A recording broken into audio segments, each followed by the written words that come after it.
Olá, sejam muito bem-vindos ao Voz e Visão, o podcast que alinha o empreendedorismo e a odontologia como um todo. Eu sou Leandro Lécio, junto com a minha amiga de bancada, minha parceira querida de bancada, Karen Tenório, iremos falar de um tema muito interessante hoje. Porém, antes de falar desse tema, queria falar um pouco sobre nossos patrocinadores, como o Reed Institutes, com sede em Recife, polos em São Paulo e mais alguns lugares do mundo, que tem como foco a ação voltada para a pós-graduação e pesquisa nas áreas da saúde. Nós temos também a nossa SG Solution, uma empresa voltada para uma Smart Solution na área de biomateriais, implantes, enxertos e tudo mais. E também temos aí o patrocínio querido da Cravo e Canela Doces, que adoça um pouco mais nossas tardes aqui no Podvisão, no nosso podcast, que traz um pouco mais de doçura para o nosso dia a dia. Karen, fala para os nossos colegas qual que é o nosso tema de hoje. Olá, tudo bem? Sejam bem-vindos aqui ao Voz Visão. E o tema de hoje é um tema prático para todos os dentistas, acadêmicos, e trata-se do que não te ensinaram sobre empreendedorismo na faculdade de odontologia. Nós vamos falar sobre tudo que a gente não aprende dentro da faculdade, mas que a gente encontra na vida prática dentro do consultório, erros, estratégias e maneiras de lidar aí com esse dia a dia tão complicado, né, Leandro? Até porque tem uma frase que ela é bem comum, né? Estude, se forme. Seja excelente tecnicamente, que o sucesso será consequência, né? O dinheiro é consequência de trabalho bem feito. Será que nos dias atuais isso cola, Karen? Com certeza não. Isso é interessante, né? A gente não basta apenas ser excelente tecnicamente. Hoje existe mais algumas nuances que nós precisamos respeitar. Seria Sim, isso? Seria isso, Leandro. Acredito que a gente ser técnico, ser bom tecnicamente, é o mínimo que a gente precisa para conseguir executar uma odontologia de qualidade, entregar para o nosso paciente um tratamento de excelência. Mas, no entorno disso, na odontologia, existem tantas coisas, tantas facetas que o dentista precisa desenvolver, que acaba, muitas vezes, pegando ele meio que de calça curta e ele não imagina que ele precisa ter tantas habilidades assim. Ele só descobre quando ele percebe que ele não tem. E não estamos fazendo de faceta lente de contato de cerâmica e resina. São facetas que você tem que ter, são personagens, são estruturas, são diversos aspectos que precisamos respeitar para que haja, um mínimo de resultado baseado na tua expertise. E o mais legal é o seguinte, é uma verdade que ninguém diz, mas a odontologia mudou. A odontologia mudou. E o conhecimento por si só não é mais suficiente, né? A gente precisa ter um pouco além disso. Sim, sim. É importante, eu acho, Leandro, a gente começar falando do benefício e da importância que tem a carreira odontológica, né? A odontologia ainda é uma profissão muito viável em termos de mercado. Por quê? A gente tem mais de 400 mil dentistas registrados no CRO, mas a odontologia ainda é responsável por um faturamento absurdo, né? Quando a gente fala em termos de Brasil aí. Só que dentro desse faturamento, eu queria até puxar um pouco a conversa para que você colocasse esse aspecto dentro do nosso episódio, que são modelos de negócios que a gente não tinha, por exemplo, há 15 anos atrás, quando a gente se formou, e a gente tem hoje para o dentista, né? Então, a gente pode começar falando desses modelos de negócios, a gente pode começar falando sobre o que é mais importante que o dentista tenha em termos de desenvolvimento além da técnica dele, né? Então, modelos de negócio, a gente tem o próprio consultório, se a gente for pensar, nós temos as franquias odontológicas, nós temos a prestação de serviços, né, individual. Por exemplo, uma área que faz muito isso é a endodontia. E nós temos, para esse dentista ainda, que ele quer trabalhar de forma autônoma, sem vínculo com nenhum consultório, a gente não tem mais tanto aquela necessidade que a gente tinha na nossa época, talvez de montar um consultório próprio. Na verdade, a gente até começou num modelo parecido com o que tem hoje. A gente começou no modelo americano, na realidade. Que é o coworking. Que é o coworking. Hoje chama coworking, na nossa época... É aluguel. Meu amigo me aluga o consultório dele, né? Exatamente. Para falar a verdade, esse modelo coworking, ele não assim, ele... Até hoje ele é desvalorizado. Só que, veja bem... Eu adoro esse modelo, porque eu acho muito prático, principalmente para o recém-formado. Muito justo, muito exato. justo. Porque o que acontece? Esse modelo coworking é um modelo que os Estados Unidos, o médico, o dentista americano, canadense, ele faz isso com maestria. É um modelo que vem de lá para cá, né? Que é você ter um espaço de saúde, onde você loca o teu espaço específico que já está montado, sem necessidade de grandes investimentos iniciais, mas que te permite uma ação imediata. Diferente daquele que você vai ter que abrir uma porta, criar uma carteira, usar aquela tua porta, fazer toda uma estratégia de marketing para poder abrir e todo o investimento que vem na sequência em referente a isso. Então, o coworking, no meu ponto de vista, sempre foi uma ideia que vem dos Estados Unidos, vem da América do Norte e que é extremamente inteligentíssima, né? Porque você, no momento que você se forma, você precisa... Primeiro que, às vezes, é muito comum você se formar com dívidas, porque é muito caro a faculdade, e quem não tem aí um patrocínio sofre muito mais. Eu vou te dar um dado, então. Recentemente eu tive aula, dei aula para uma galera que veio de fora. E olha que interessante, um dentista americano, para se formar, ele gasta na casa de 1,7 milhão de dólares do começo ao fim da sua graduação, em todos os aspectos que envolve, tanto a faculdade até a sua formatura. Isso se ele não escolher nenhuma especialidade. Mas aí a gente está falando até de outra realidade, né? Quando a gente Vamos fala trazer para o Brasil. Vamos trazer para o Brasil. Existe também, o custo não é tão alto, né? Claro que... Como nos Estados Unidos. Eu falo por nós. Na nossa época, o gasto com uma faculdade... Eu fui bolsista, por Deus, fui bolsista, você foi bolsista, a gente tinha ainda essa vantagem. Mas quem não tem bolsa, estamos falando de mensalidade de R$4.200 hoje, R$4.000, R$8.000, dependendo da faculdade, R$8.000. Então, estamos falando de uma média aí, R$4.000, uma média mensal, vezes 60 meses. São 240, 250 mil de investimento direto, fora tudo que é gasto com alimentação, deslocamento, com tempo, mais os materiais que não são baratos. Então, vamos colocar aí uns R$400 mil, que essa é a realidade? No curso todo. No curso todo. Isso é muito dinheiro. E quem faz FIES tem que pagar essa conta de R$240 mil, mais 9% ao ano durante 20 anos. E aí, no momento que essa pessoa se forma, ela já arcou com tudo isso, às vezes sobrou alguma coisa, e ela precisa se especializar, porque ela vai ter a formação... Nem vamos entrar nessa seara, né? Como generalista, e precisa atender, precisa produzir. Então, é um conselho que eu, assim, né? Conselho, se fosse bom, não dava, vendia, mas eu sempre falo para quem fala, olha, montar consultório assim que você se forma, talvez não seja o ideal. Então... E por que talvez não seja o ideal? Você não tem, às vezes, know-how técnico para executar procedimentos de alta qualidade e entregar isso para o paciente. Você vai precisar trabalhar sozinho, isso é um grande problema. Assim, a não ser que você tenha, lógico, né, alguém mais experiente, às vezes você vai para o consultório da sua mãe, do seu pai, de um amigo e tudo bem, mas o financeiro já de cara, ele começa a realmente dar problema a partir daí, né? Então, o coworking talvez seja um modelo interessante para quem se forma. Ou seja, pessoal, hoje, exclusivamente para você do nosso podcast, né? Nós vamos abrir uma porta que deveria ter sido aberta lá atrás para vocês. A gente vai chegar aqui no episódio de hoje e falar sobre tudo aquilo que você descobre na vida real. A frase é, a água bateu na bunda, e aí? Né? O que a gente faz então? Então, como que a gente vai lidar com o consultório, as despesas fixas que um consultório tem, a questão de gestão, emitir boleto, pagar boleto, fazer CRM, até o momento que o paciente está na cadeira. Porque, no final das contas, a parte mais gostosa é o paciente na cadeira. Só que existe todo o universo que envolve tanto o pré-atendimento como o transatendimento e o pós-atendimento. E a ideia de hoje é a gente debater sobre isso, né, Karen? Isso.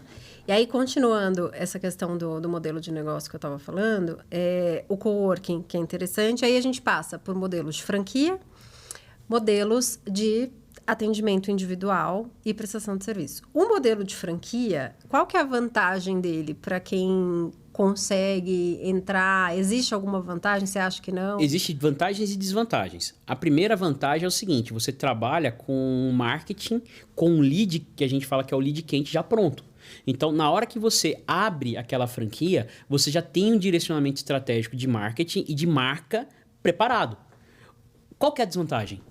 A desvantagem é, você tem um aporte inicial muito alto, porque não é só abrir. Você tem que pagar royalties, você tem que pagar taxa, você tem que pagar planejamento, desenvolvimento de projeto, e mesmo depois de pago tudo isso, você ainda tem que pagar mensalmente a taxa do royalty, que é um rebate que você tem que fazer daquilo que você fatura. Então, existem vantagens, mas também tem desvantagens. Normalmente, franquia é para quem tenha já um recurso garantido para poder utilizar aquele serviço, aquele produto. E existem duas vertentes aí também, né? A questão do dentista, que ele é o dentista e o empreendedor, porque são duas coisas que podem ser separadas, né? Eu posso ser empresário na odontologia e eu posso ser o empresário e o dentista que vai prestar aquele serviço, que vai executar, que vai trabalhar como dentista operador. Mas são duas coisas diferentes, são dois papéis diferentes, né? E o que eu queria chamar a atenção nesse podcast é para o papel do dentista como empreendedor, não como dentista clínico. Então, assim, independente se for você que esteja sentado ou não no mocho, né? Quais são os aspectos, os comportamentos que você, como empreendedor, precisa desenvolver para tocar o seu negócio, independente do modelo que você escolheu, tá? Então, eu queria chamar a atenção das pessoas justamente para isso. Então, quais são os erros, né? Por que a gente tem tanto dentista que ele é competente tecnicamente, mas que quando a gente vai falar dele como empresário, a gente percebe que ele não tem resultado, que ele não tem números, que ele não tem um bom controle, que ele não sabe quanto ele ganha, isso é muito comum. É a coisa mais comum que tem. Quanto você faturou esse mês? Faturei 50 mil, mas quanto você teve de lucro? Não sei. Não, faturei... E aí tem essa questão, né? Estrategicamente falando, ele sabe o que é faturamento, mas não sabe o que é lucro, não sabe o que é rendimento. E aí ele mistura o CPF com o CNPJ, que é o erro mais clássico de uma gestão deficiente. Sim, sim. E esse erro clássico, né? Antes da gente... A gente sabe que no consultório tem muitas... O empreendedor, ele precisa ter muitas ferramentas para ele conseguir tocar o negócio dele. Mas eu queria ir para um ponto anterior a esse, né? Então, a gente vê... Eu lembro uma vez que eu trabalhei dentro de um convênio odontológico. E eu era de um setor, né? Eu fazia parte da ouvidoria desse convênio e tinha o pessoal de contas e o pessoal do credenciamento. E aí eu passei numa sala e tinha uma dentista, um rapaz, eu não sei se ele era de contas, se ele era do credenciamento, provavelmente ele era de contas. E tinha uma dentista que ele estava atendendo que ela chorava copiosamente, né? Ela chorava muito, ela estava desesperada. Provavelmente porque tinha tido ali uma glosa muito grande, né? Que é muito índice comum. De glosa. Quando a gente fala de convênio odontológico, não tenho nada contra quem atende convênio. Até porque atendemos bastante. A gente atendeu durante muito tempo. Até 2017 era o nosso principal. A gente conseguiu fazer a nossa carteira, né? Através dos pacientes de convênio. E ela chorava muito porque tinha essa questão. E aí, a gente entra na questão, talvez, da falta de planejamento e organização, mas eu queria colocar um leque para o quanto é difícil se organizar um consultório odontológico sem você ter todas essas habilidades, né? Como é que o dentista, ele consegue, qual seria, assim, no mundo ideal, para ele conseguir abrir consultório e tocar a carreira dele de forma mais organizada e ver resultados a curto prazo, né? A pequeno, médio e longo prazo. Eu falo por experiência própria que é o seguinte, na realidade, para mim sempre foi muito claro a visão estratégica de um negócio. Já falei em podcasts atrás, em outros episódios atrás, que meu primeiro passo no empreendedorismo tinha 15 anos. Foi a minha primeira tentativa de empreendedorismo. E ao longo desse tempo, eu fui me formar com 26 na odontologia. Eu trabalhei em diversas empresas do setor financeiro, banco, site de internet, e entre outros, avaliação de crédito e tudo mais. A grande questão que é algo que eu sempre vi comum nos cursos que eu fazia de contabilidade básica, de gestão e tudo mais, é falta de planejamento.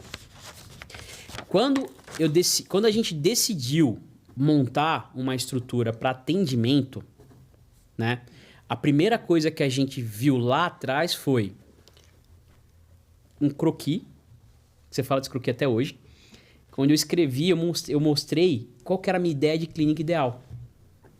Eu falei, quero uma clínica em tal lugar e eu quero desta maneira, porque daquela maneira eu conseguia enxergar um padrão efetivo de atendimento, com características de atendimento que eu poderia suprir tanto a minha demanda como a demanda a demanda da clínica e aquilo que eu não conseguia ter como target de trabalho. Então, o planejamento é a primeira coisa. Você tem que ter metas, você tem que entender um pouquinho sobre o que é o PB, que é o Business Plan. Você tem que entender plano de negócios. Você tem que entender um pouco sobre o que é quando que é o teu retorno de investimento, né? Teu payback. Você tem que entender que existe uma métrica mínima necessária de planejamento financeiro durante um período que é a fase de investimento. E assim, eu não vou nem chegar na questão de entendimento das 4 fases de uma empresa. Né? Que é a primeira, segunda, terceira, quarta fase, que é o quê? Primeira fase de investimento. Segunda fase de desenvolvimento. Terceira fase de crescimento. Quarta fase é quando você sai da operação e a empresa tem autonomia.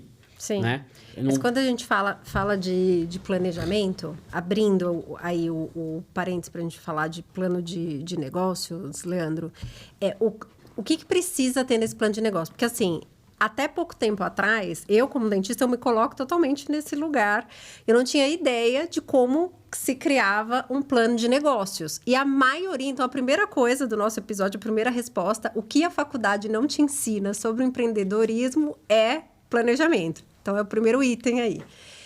E aí, quando a gente fala de planejamento, a gente começa a fazer... Começa esse planejamento... Planejamento estratégico financeiro. Sim.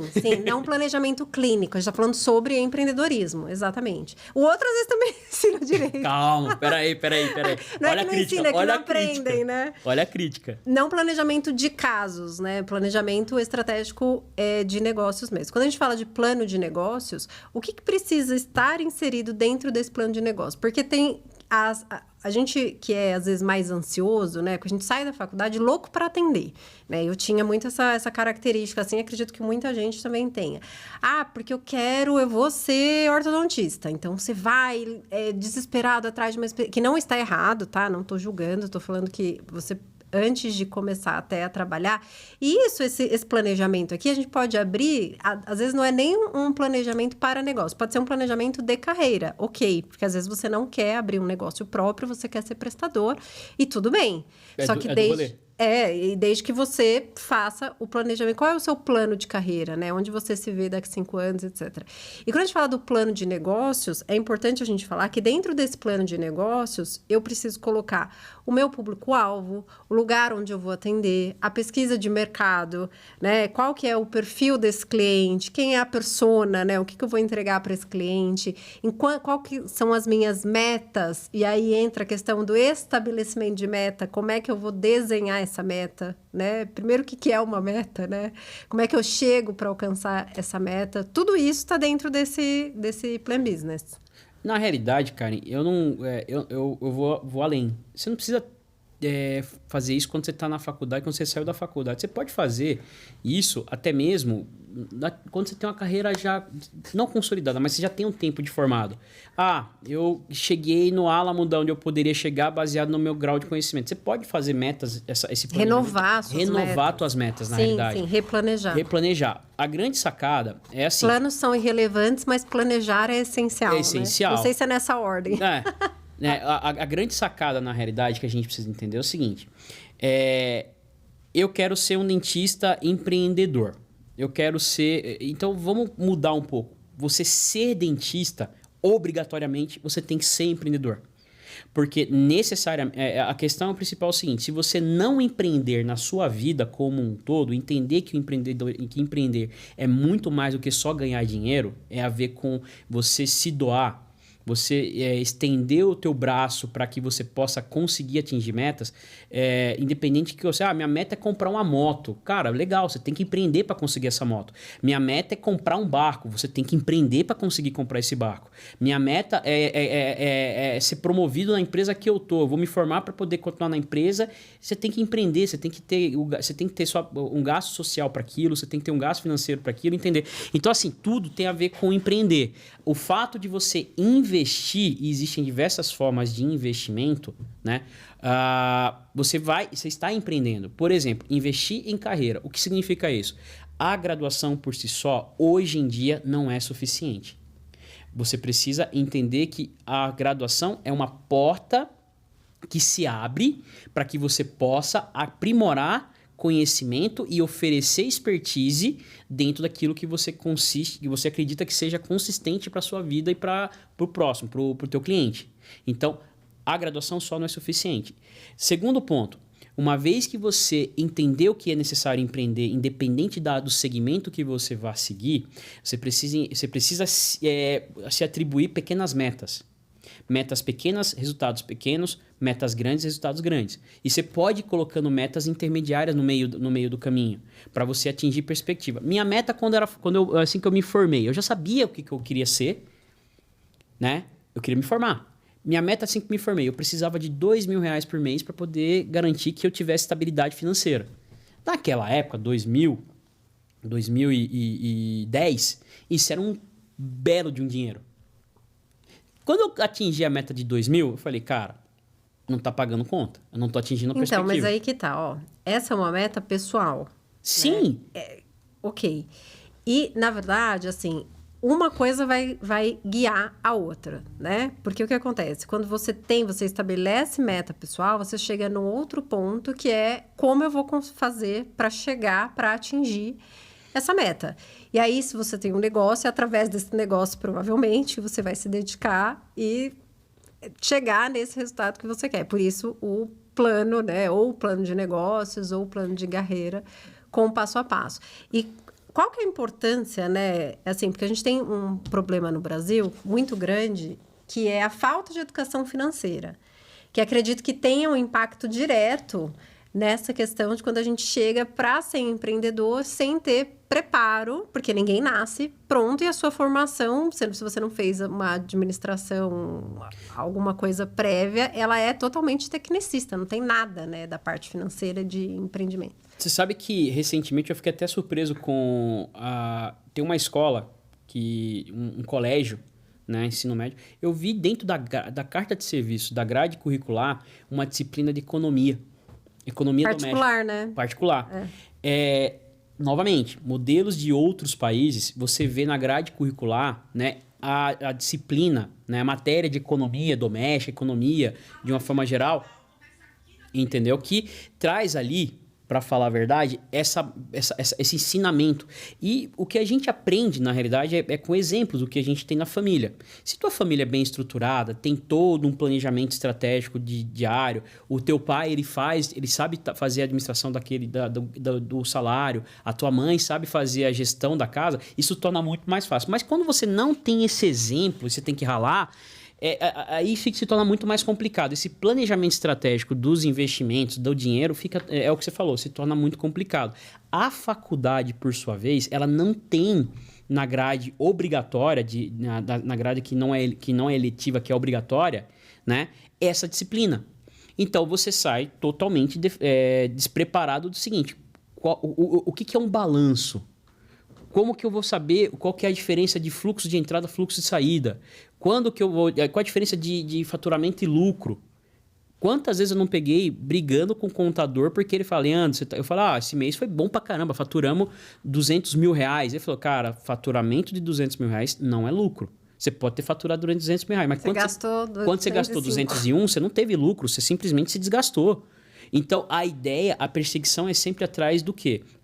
Eu entendi, eu durante muito tempo eu pensei que a meta era lucrar, era o lucro. Só que eu aprendi uma coisa recentemente, né, em alguns estudos que eu andei fazendo, algumas coisas que eu andei vendo, com pessoas que eu tenho bastante respeito, que é o seguinte, lucro é gorjeta, é um trocado. lucro é gorjeta.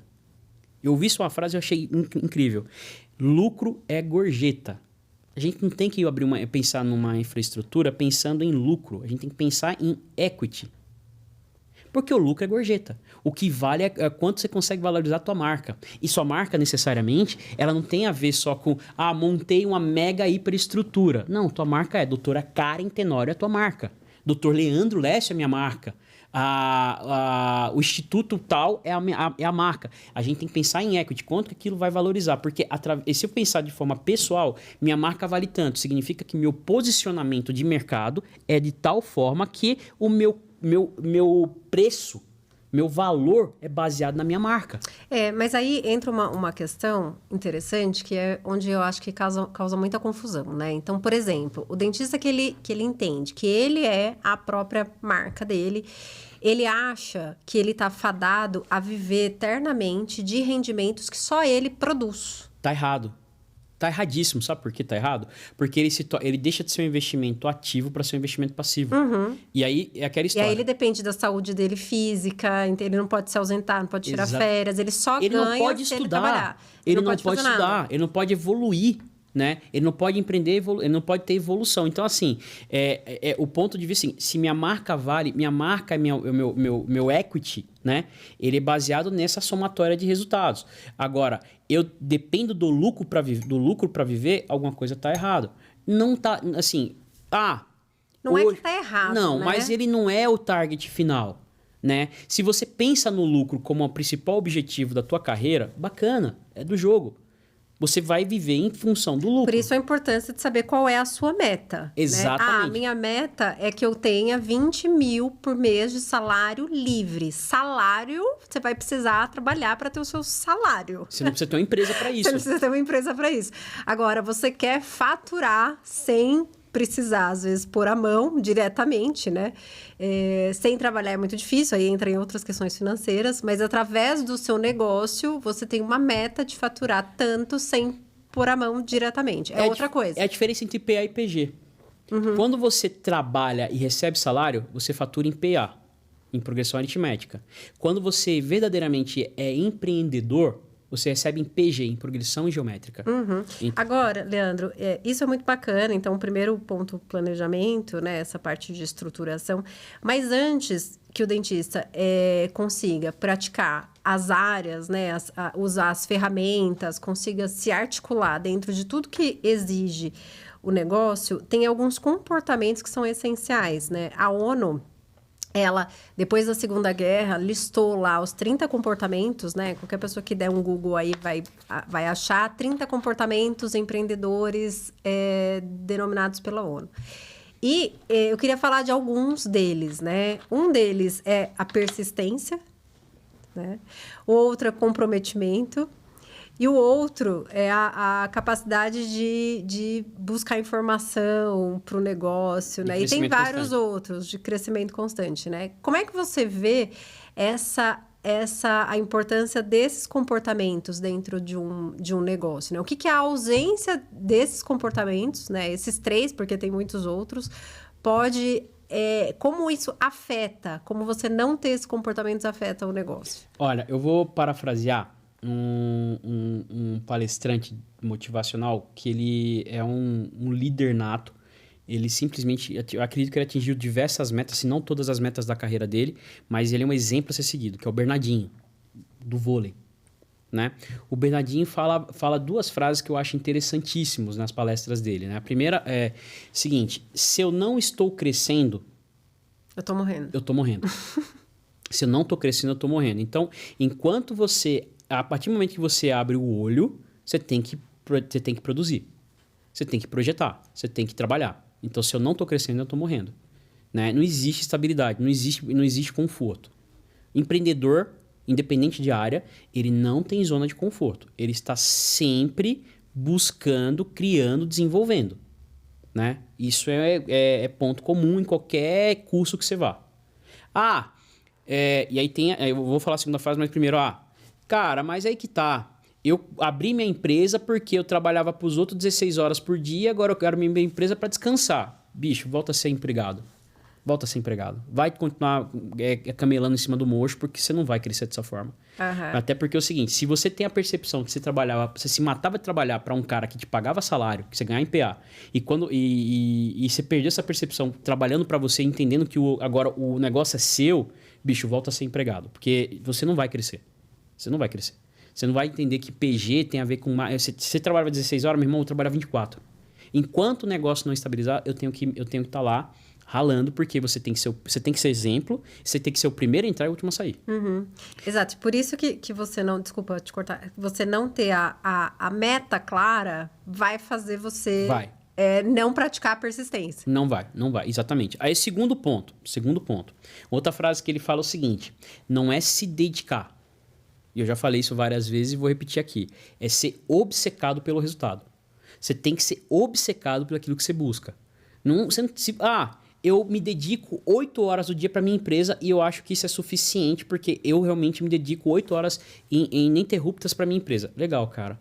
Eu me dedico 24 horas por dia. Eu vi um podcast esses dias atrás de um vídeo no YouTube que era uma pessoa contra 10, 20 pessoas, né? E aí falaram para ele assim, mas você... Perguntaram para o empresário, mas você acha que a pessoa tem que trabalhar quanto tempo por dia? Foi do Flávio? Do Flávio Augusto? Não sei, não lembro. O cara falou assim, eu trabalho desde a hora que eu acordo.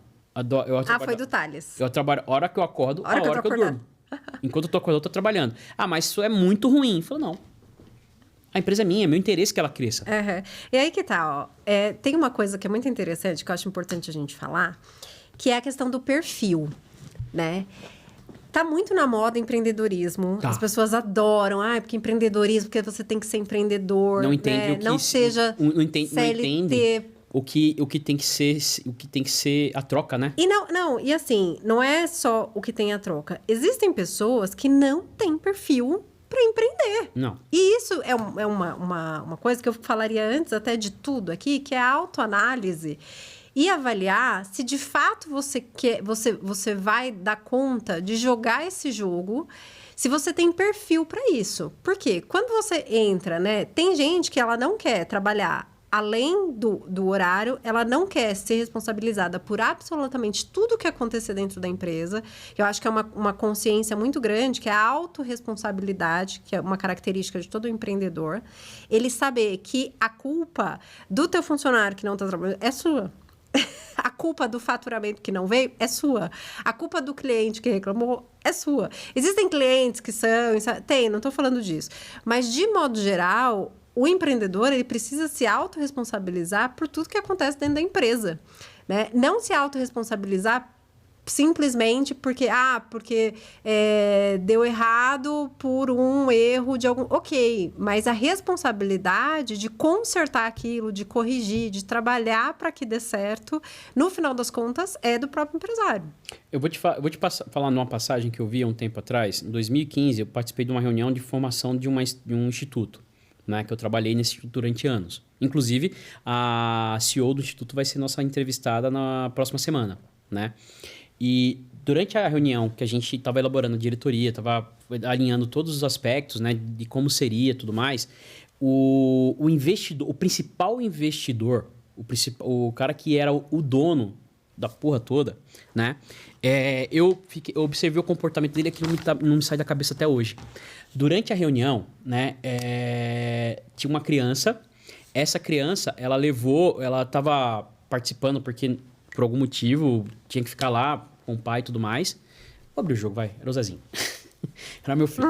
Eu levei porque a Karen tinha que trabalhar e eu tinha... Você contou essa história já no episódio deles. Exatamente. Do André e do Felipe. Mas eu trago à tona porque eu lembro disso aí com muito carinho. O Zé derramou suco no chão, sem querer.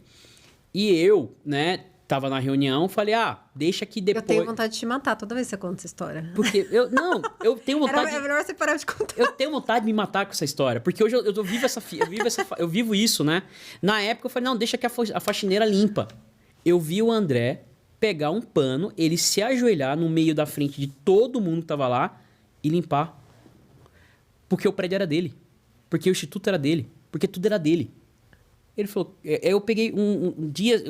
muito tempo depois, eu falei, André, por que você fez aquilo? Cara, era meu. Eu quero aquilo organizado, eu quero aquilo limpo. Hoje hoje eu visto a camisa, eu me coloco no lugar dele e vejo o seguinte, de fato, é muito fácil. Assim, tem pessoas que, como você falou, ela não tem o perfil e ela não vai se responsabilizar. E é do jogo. Tem pessoas que nasceram para chorar e tem pessoas que nasceram para vender lenço. O negócio é qual lado você se coloca. Mas eu acho que essa questão aí, quando a gente fala assim, nesse sentido que você falou, chorar é para vender lenço, parece uma... Tem gente que trabalha CLT há anos e a pessoa tá super bem. A pessoa é extremamente organizada financeiramente, ela gosta de ser prestadora de serviços, ela não tem intenção nenhuma de ter um negócio próprio, ela conseguiu um bom salário e ela estruturou a vida dela dentro disso. Então, gente, ser empreendedor não é obrigatório, tá? Você pode ser dentista sendo prestador, sem ter seu consultório próprio, sem viver a questão é a seguinte, tenha consciência. A confusão toda que é você ter... Assim, eu acho que assim, você tem que ter consciência... Mas eu sou contra quem levanta a bandeira e... porque você precisa ser empreendedor. Não. Você tem que ser... Não é você tem que ser. Até porque qual é o perfil que você tem pra suportar? Se você que empreende passa por tudo que você passou, você vira pra um amigo querido, uma pessoa que é teu irmão, você dá o conta... Meu amigo, não se mete nisso, não. Quantas vezes eu falei pra colega, eu falei, cara, não, porque eu acho que você tem garra, eu vejo onde você atingiu, onde você chegou. Eu falei, meu irmão, eu quero ficar igual. Eu falei, cara, se você puder, não faz. Porque, assim, eu hoje estou aqui, foi que muita gente fala, porque eu não tinha pra onde ir. Só que você não parametriza quantas noites de sono você perdeu, quanto que você teve que investir, a família que ficou pra trás, o quanto você teve que viajar, o quanto você teve que gastar, o quanto você teve que se dedicar. Né? Então, assim, é loucura pensar em... Eu acho que é ilusório você pensar que vai ser um caminho mais fácil. Não é. Porque não é muito mais difícil. Colher os louros da glória e ver o colega, o amiguinho do lado colhendo os louros da glória depois de anos e anos de investimento, é fácil. Difícil é você chegar até lá para... É difícil você semear para colher, né? Uhum. Essa parte ninguém fala. E aí onde a gente tem que chegar aqui, né? Porque muitos dentistas, por exemplo, têm problema de administrar e sequer conseguem vender. E para de pensar o seguinte, a pessoa simplesmente ele tem uma trava. Ele não consegue falar de dinheiro. Aham. Né? Ele não... Até porque ele tem uma questão na odontologia, né? Eu detesto aquela, odonto por amor, né? Que é uma hashtag... Gente, não vai por aí. Não você pode ir. Não, assim, mas não é... Trabalhar, vamos lá. O que é o trabalho, né? Você trabalha para ser feliz? Eu escutei hoje de manhã um podcast do Naruhodô sobre burnout. O Altair fala. Excelente, recomendo. Naruhodô também podcast. Falando sobre o trabalho não é para você ser feliz. Não, é uma necessidade. Ele pode te realizar de alguma forma e essa realização, esse resultado que ele te traz, ele deixa você feliz. Você tem que equilibrar o quanto que frustra, o quanto que angústia. Exatamente. Você trabalha para desenvolver alguma coisa, para desenvolver valor para a sociedade, para produzir. Não é para ser feliz. Então, quando você fala de odonto por amor, aí se você entra com essa mentalidade, né? Não gosto de falar, mas vou pegar emprestado de novo dos coaches, com esse mindset de fazer odontologia por amor, a hora que você precisa falar com o paciente, eu tinha esse problema, você sabe disso. A hora que você precisa falar com o paciente sobre o quanto vai custar para ele fazer aquele tratamento, você vai travar, porque não é por amor. Tem que tomar muito cuidado com o que você põe no seu subconsciente. Eu falo o seguinte, vou falar em três faces hoje, né? Tem a face Leandro, que é dentista, que é o clínico. Tem a face do Leandro, que é o empresário. E tem a face do Leandro, que é o pesquisador, né? Eu entendi logo cedo que é o seguinte, você não consegue fazer nenhuma das três atividades com aperto de mão e abraço.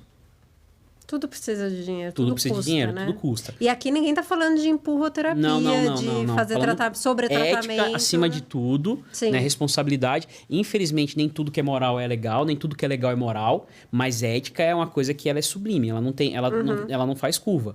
Né? Ela simplesmente, o conceito de ética é puro. O ponto de vista é o seguinte, chega o momento de você fazer seu tratamento e você precisa cobrar por esse plano de tratamento do teu cliente, né? Cobre. Porque é justo, é ético. Mas E é teu direito, porque é aquela história. Você prestou o serviço, independente de qual seja, você precisa ser remunerado, porque existe todo um backstage atrás que fez com que você é simplesmente a ponta da lança. Você precisa arcar com toda a infraestrutura que está atrás, que tem o laboratório protético, tem a dental, vou falar de dentista, tem a dental, tem a secretária, tem a faxineira, tem o cara que te vende o papel higiênico, tem o cara que te vende a resina, tem o cara que vai... E sim, você tem uma responsabilidade na sociedade muito grande, porque você, direto ou indiretamente, está ajudando o desenvolvimento de outras pessoas a partir daquela tua prestação de serviço. Então, o receber, o cobrar é tão importante quanto fazer. Com certeza. Né? Tão importante quanto fazer. E aí o que acontece? Existe um tabu aqui, que é aquele cara que ele não foi formado para falar de grana.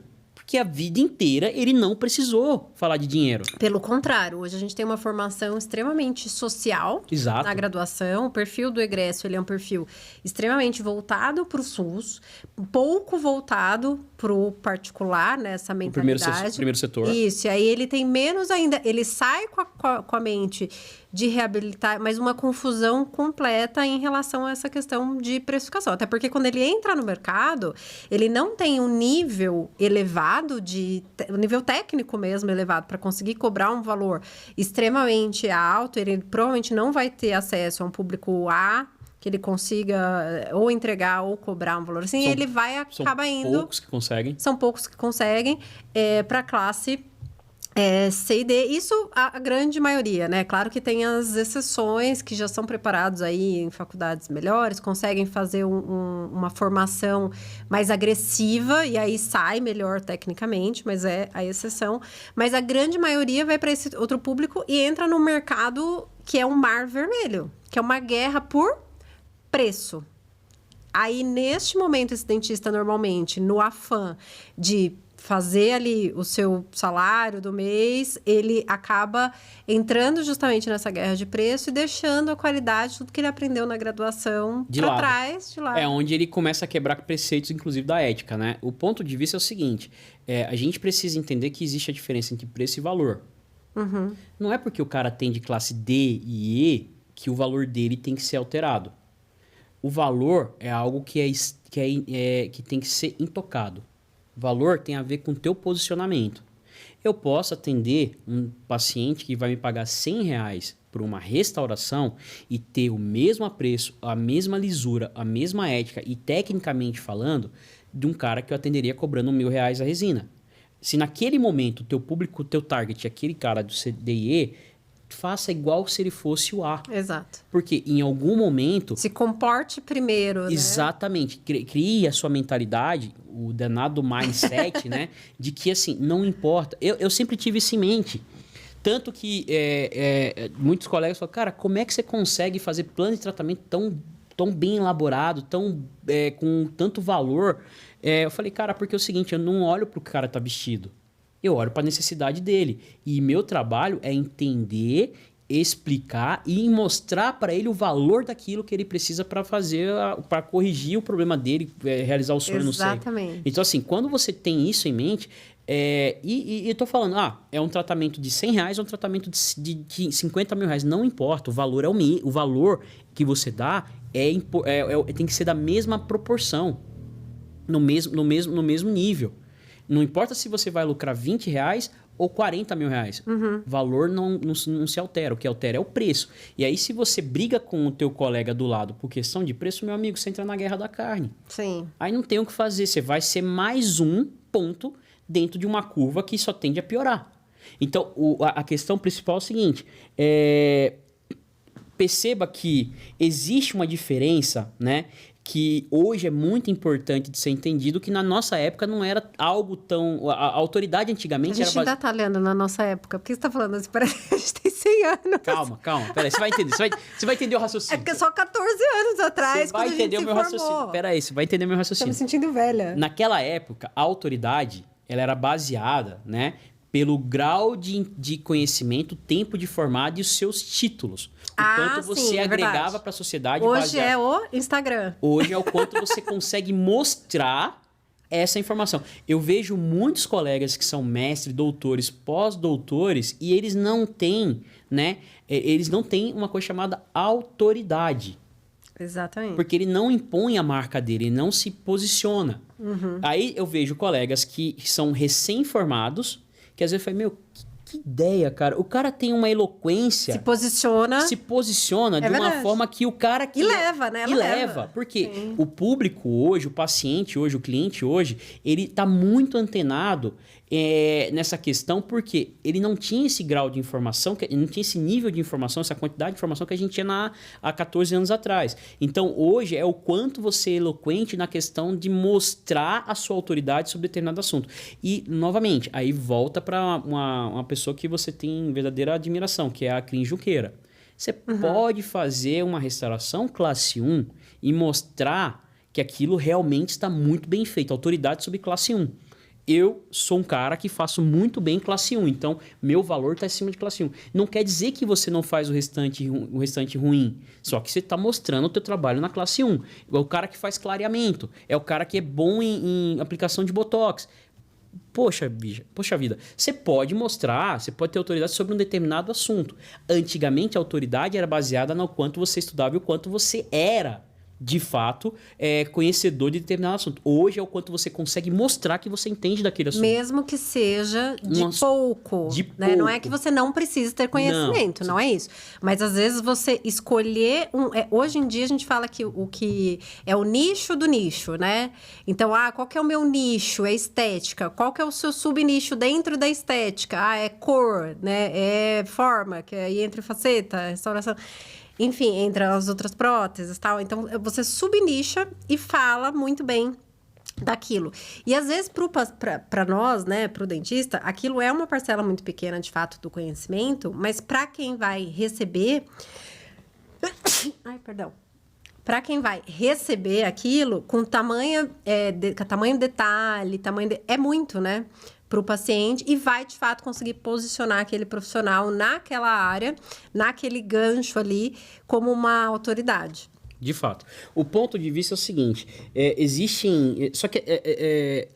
a demasia também, né? O erro uma frase que eu aprendi durante a faculdade de farmácia, a diferença entre o remédio e o veneno é a dose, né? Existem erros crassos que a gente comete também, principalmente no que diz respeito à gestão e marketing.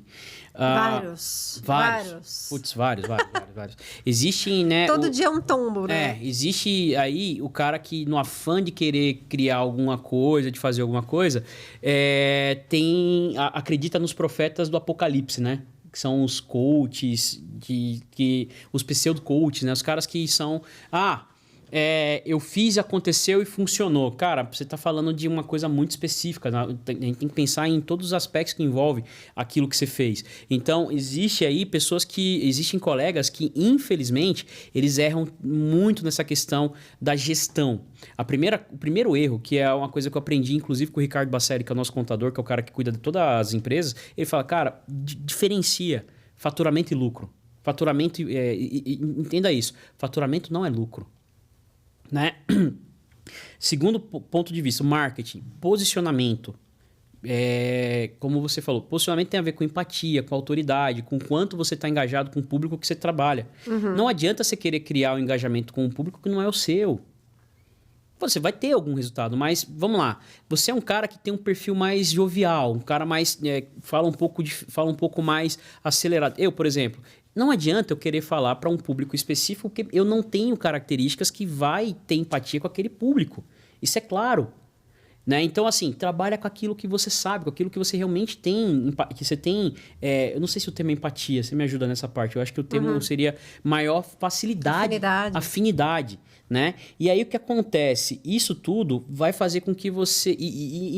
novamente... Na verdade, eu não diria nem afinidade, não, Leandro. Eu acho que assim, ganha dinheiro quem resolve problema, né? Que é aquela questão. Qual problema você quer resolver? Qual problema você quer resolver? Porque assim, vou dar um exemplo da minha área, por exemplo, ortodontia, né? Você pega paciente classe 3, classe 2, classe 1. Classe 3, misericórdia, né? Você faz. São pacientes, casos difíceis, né, de resolver. Eu não quero resolver paciente classe 3 aqui no meu consultório. Não vou fazer propaganda. Esse caso eu vou mandar para um colega. Ok. É do jogo. É no jogo, né? Você escolhe ali. É ético, é antiético, não sei o quê. Às vezes você não tem habilidade suficiente para resolver casos assim. É muito mais bonito, na minha opinião, você admitir, passar isso para um colega do que você fazer e não entregar um resultado satisfatório. Sim. Então, qual o problema você quer resolver? A outra questão, que a gente falou do primeiro erro, né? Que é a falta de planejamento.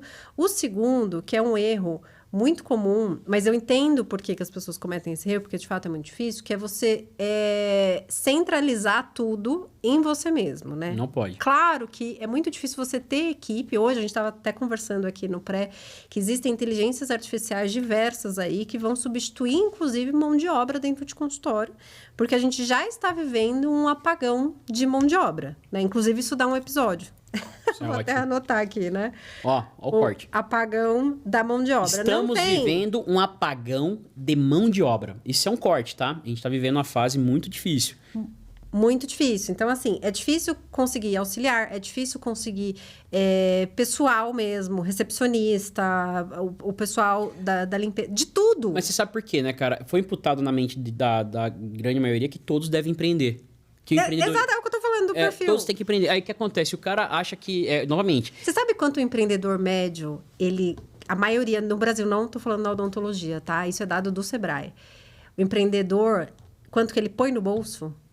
A média? Você lembra disso? Você tava junto comigo. Você falou, mas eu não lembro. Você tava junto comigo. R$3.000. Aí... Isso todo mundo, tá? Não é o dentista especificamente, todas as áreas. Vale a pena, será? Né? Aí a gente entra na questão... Você trabalhar 12, 16 horas por dia... Em troca de 3 mil Isso empreendedor geral, novamente. Né? Não estou falando... dentista. A parte... Exato. Mas eu não duvido que tenha dentista também que coloca só isso no final do mês. É que a gente não faz a conta. Não. Se você fizer a conta, você desiste. Então, mas é que tá. Às vezes, por isso que a pessoa ela não quer saber quanto ela ganha, porque se ela for colocar o preto no branco, né? O Ricardo sempre falava isso também. O preto, é melhor ele fechar e prestar serviço para alguém. Cara, assim, o cerne aí é o seguinte. Se você olhar de forma fria, não vale a pena empreender. Se você olhar de forma fria, se você tem uma vida estável, para que você vai se arriscar? Eu discordo, porque eu acho que você precisa ver o que é importante para você. Aí que tá. Eu empreendo porque eu quero ter flexibilidade, que eu trabalho muito, mas eu trabalho a hora que eu quero. Então, ponto. vou falar do nosso case, então. Nós fomos empreender por uma necessidade que, assim, poucas pessoas vão entender o que eu vou falar agora. Mas por causa do Zé. Por causa do nosso filho. Flexibilidade. Por quê? A gente cansou de ver nosso filho ficar doente, porque a gente colocava o moleque 7 horas da manhã na escola, tirava 7 horas da noite e passava até as 2 da manhã dentro de um hospital, porque ele estava doente por causa de infecção de via aérea superior, né? Até que o ponto falou, não, vamos reduzir a quantidade de horas que ele fica na escola, a gente vai se equilibrar aqui, vamos montar um negócio para tentar ter um pouco mais de qualidade de vida. Naquela época, a necessidade nossa foi baseada naquilo. Com o tempo, a gente foi entender, não. Nossa necessidade mudou agora, não é só por causa disso. Eu quero qualidade de vida, mas eu preciso melhorar, para ter qualidade de vida, eu preciso melhorar o nosso status social e preciso melhorar o quão a gente tem de faturamento para poder dar uma vida melhor. E aí, isso veio com a questão seguinte. Então, o objetivo mudou, né? Não era o inicial, como eu falei, mas... O objetivo mudou, porque eu quero poder viajar uma vez por ano, eu quero poder oferecer para o meu filho uma faculdade melhor, um ensino melhor, eu quero poder ter um carro melhor. Não depender da presença física. Exatamente. Eu quero ter uma coisa que as pessoas falam, eu quero ter independência geográfica, independência financeira, trabalhar porque eu gosto, não porque eu quero. Cara, isso é muito bonito de ver, mas a verdade é o seguinte, para atingir tudo isso, você tem que se doar em determinado momento da sua vida e você tem que fazer o investimento necessário. Para você começar a ganhar em PG, infelizmente, você começa com PA e tem que ser muito bem estruturado. Por quê? Aí entra o papel de uma coisa chamada inteligência emocional. Né? O quanto você tem e qual é o grau de assertividade que você tem e o quanto você está disposto a ceder, a apanhar literalmente, para que você possa fazer a construção de um negócio sustentável. E aí entra o seguinte, não adianta também você ter a inteligência emocional de um... Você tem que ter compromisso, de um hamster, né? E querer trabalhar que nem um leão. Uhum. Em algum momento a conta vai ser cobrada e infelizmente a conta cobrada às vezes é maior, o preço é muito alto. Né? Então, o compromisso é muito importante você ter em mente o seguinte: inteligência emocional nos negócios vale muito. Em tudo, né? Em tudo. Nos negócios, em tudo, na vida. Na vida. Mas assim, você não tendo, você acha que engolir todo mundo, você ser como você fala, ser um verdadeiro trator, né? Tem a sua vantagem, tem seu ônus e bônus. Você está disposto a arcar com as consequências das suas decisões e ter maturidade para entender que a decisão ela pode trazer vantagens e desvantagens, ela pode agradar e desagradar, ela pode trazer consequência. E o risco, ele é inerente ao processo, Exato. né? Você corre o risco de dar... Proporcional. E proporcional. E proporcional. É o que eu te falei. Se você ganha em PA, o risco é em PA. Se você ganha em PG, o teu risco é em PG. O tombo pode ser muito maior. Tanto que é o seguinte, equilibrar uma clínica onde você tem que fazer gestão, atendimento, marketing, todas essas estruturas, ela demanda tempo, demanda conhecimento, força de vontade, entendeu? E principalmente resiliência. Aí esse é um discurso de franquia, né, Leandro? Aí entra a franquia aí, come solta. Mas é um modelo de negócio. Por exemplo, vamos falar de modelo de negócio Porque tudo isso, teoricamente... Só que o que eu quero... Eu tô fazendo essa provocação, por quê? Porque as pessoas entram, às vezes, na franquia, muitas vezes na franquia, achando que o risco... É baixo. Ele é extremamente alto. Porque ele tem... Só que você tirou alguns fatores, que são esses que você acabou de citar, que reduzem, de fato, o risco, porque você tem um controle, talvez, maior. Você acha que tem. Pois é, mas franquia em odontologia, né? A gente não está falando de um produto... A gente está falando de produto Gente, e algo que depende muito da personalização, né? E por isso que é muito difícil empreender na odontologia, né? Não vou mentir. Porque depende demais de outros... Da personalização, da afinidade do dentista com o paciente. Eu vou fazer um parâmetro bem rápido. O início da nossa clínica, foi com um convênio. E ninguém entendia como que a gente conseguia tirar dinheiro, né? Fazer dinheiro com convênio. Eu entendi desde o começo o seguinte: o convênio é uma maneira de ter lead. Trazer o paciente. De trazer o paciente. Sim. A gente cadastrava áreas específicas e estratégicas que geravam necessidades específicas e estratégicas que não faziam parte do know-how de serviço que o convênio iria propor. Aonde eu tinha maior investimento daquele lead? Justamente na prestação de serviço que o convênio não cobria. Não cobria. E isso gerava demanda, gerava recurso. Mas então você usava o convênio? Claro. Essa é a lógica. E o próprio convênio defende essa metodologia. Ele defende, olha, você tem que atender com excelência e trazer o cliente para perto de você. Se o cliente ele compra a sua ideia, ele se torna empático ao seu processo, ao seu planejamento, à sua conduta, ele vai aceitar tudo que você propõe e dentro de um conceito de ética e responsabilidade, logicamente, e vai te trazer recurso, vai te trazer indicação. E olha só que bacana, a gente começou com um convênio, passamos lá de 2012 a 2017 atendendo, muito convênio, era uma margem ali de 70-30, 70% convênio, 30% paciente particular, né? E em dado momento, era tão grande a carteira de paciente que a gente tem que aplicar Pareto. Quando aplicamos Pareto, que é um conceito muito válido em relação à gestão, né, que 20% daquilo que você está produzindo reflete 80% do teu faturamento e 80% que você está produzindo reflete 20% do seu faturamento, foi quando a gente inverteu a chave. Falou, olha, hoje, 2017, eu não preciso mais ter esse volume de atendimento. Eu consigo reduzir de forma sustentável para ter maior qualidade e eficiência. Sim, porque aí começa a gerar indicação a partir desses, né? Você começa... Mas hoje, eu acho que já está muito mais difícil trabalhar dessa forma. Hoje, sinceramente, eu acredito que não funcione tão bem assim, por causa da questão das redes, né? Porque você teve um aumento muito grande de Eu não dentistas. concordo, porque assim, as redes, elas vão sempre ter os seus problemas. A rede, ela não personaliza atendimento. Porque é muito comum, e a gente vê isso direto, que assim, eu não estou fazendo crítica... Eu quis dizer rede social. Não, claro. Não rede... Não. Rede social, beleza. Rede social. Vamos falar de rede social. É aquela história, é um funil. Você emite um conteúdo para 1 milhão de pessoas para chegar a atender 10 e disso reverter 2.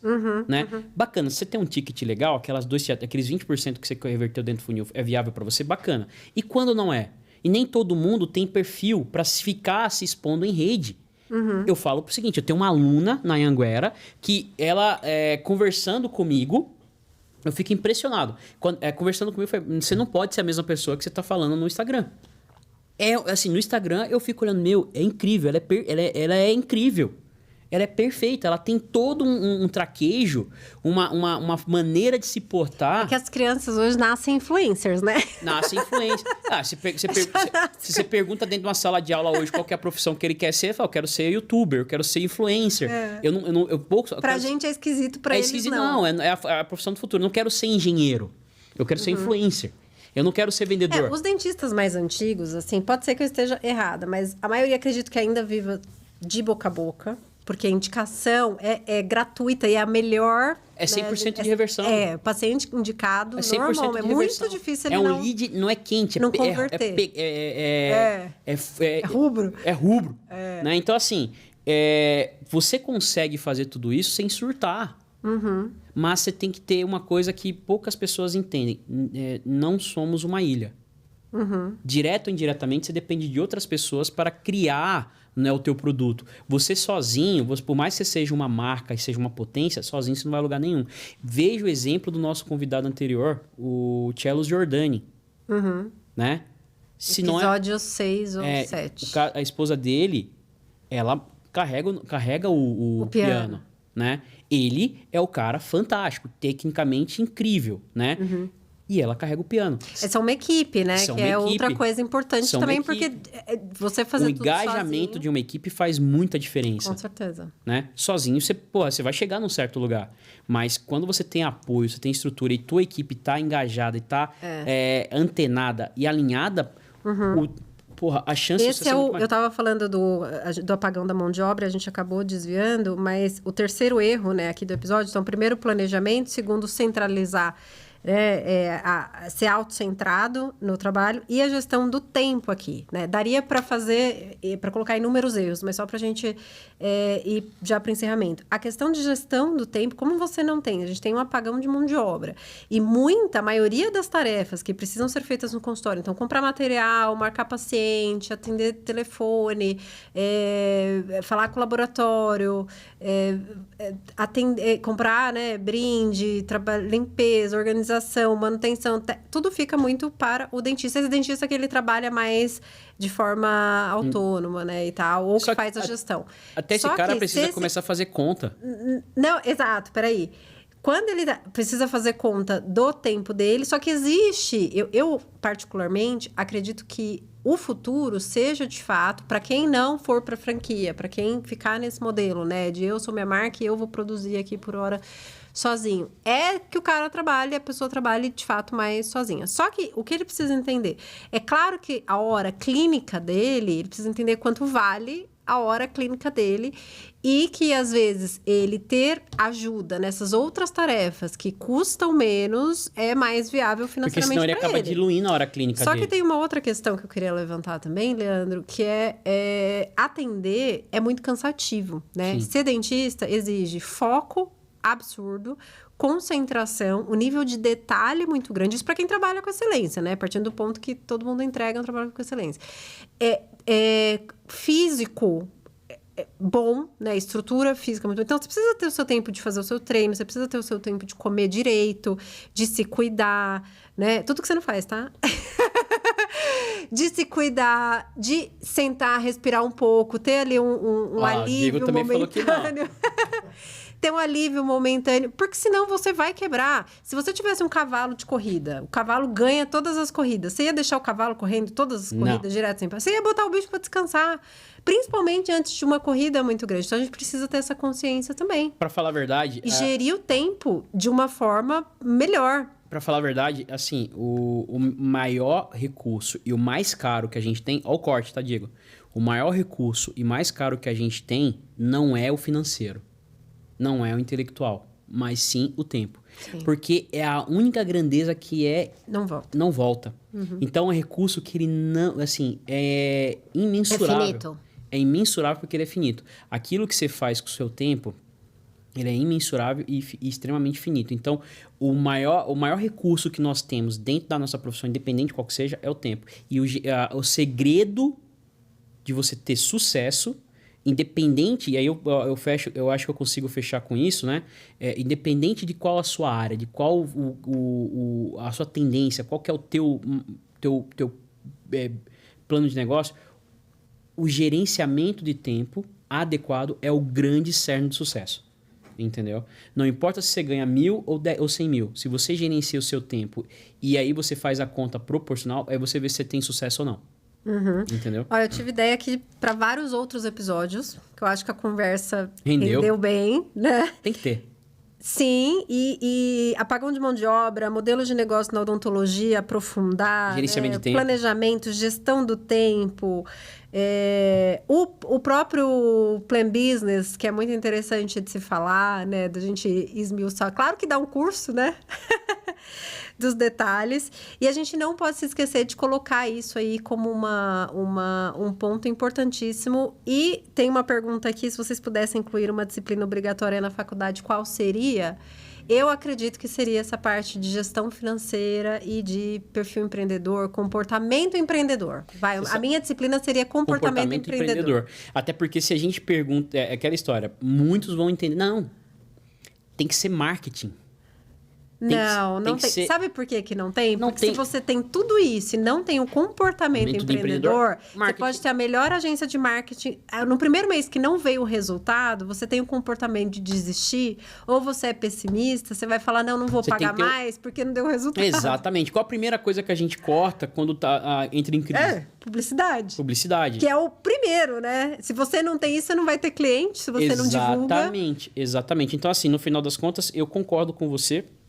E incluiria mais uma disciplina, se você me permite, né?